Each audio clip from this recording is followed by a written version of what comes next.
Life में problem चल रही है, कुछ समझ में नहीं आ रहा है। अगर सपनों के सफर में हारने का मन कर रहा है, सब कुछ छोड़कर नॉर्मल जिंदगी जीने का मन कर रहा है, तो ये कहानी आपको हिम्मत देगी और एक छोटी सी कहानी से आपको बहुत कुछ सीखने को मिलेगा। ये कहानी है एक आदमी और एक गधे की। इस कहानी को ध्यान से सुनना और समझने की कोशिश करना, क्योंकि ये कहानी आपकी सोच बदल देगी। एक आदमी जंगल से गुजर रहा होता है, उसके साथ में एक गधा होता है। थोड़ी दूर चलने के बाद वो गधा एक गड्ढे में गिर जाता है। वहाँ गधा काफ़ी कोशिश करता उस गड्ढे से बाहर निकलने की, लेकिन काफ़ी मेहनत करने के बाद भी वह गधा गड्ढे से बाहर निकल ही नहीं रहा था।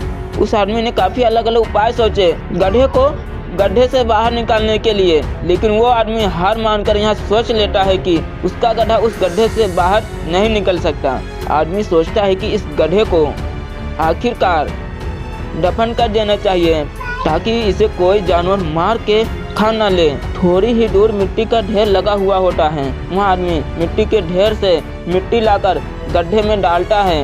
वहाँ थोड़ी थोड़ी मिट्टी मिलाकर उसके ऊपर भी डालता है।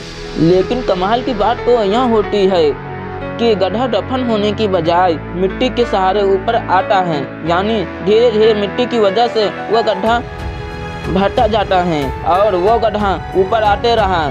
दोस्तों, जहाँ एक वक्त उस आदमी ने हार मानकर ये सोचकर उस गधे को दफनाने का डिसीजन लिया कि उस गधे को बचाने का कोई तरीका नहीं है, लेकिन जिस तरीके से वो आदमी उस गधे को दफना रहा था, उसी तरीके से उस गधे की ज़िंदगी बच गई और वह बाहर आ गया। सीख दोस्तों, हमारे लाइफ में भी ऐसा वक्त बार बार आता है और हमें लगता है हमारी ज़िंदगी में ऐसी मुश्किलें हैं जिनका कोई हल नहीं है, लेकिन सच्चाई तो ये है ऐसी कोई मुश्किल नहीं है जिसका कोई हल ना हो, यानी हर मुश्किल का हल है।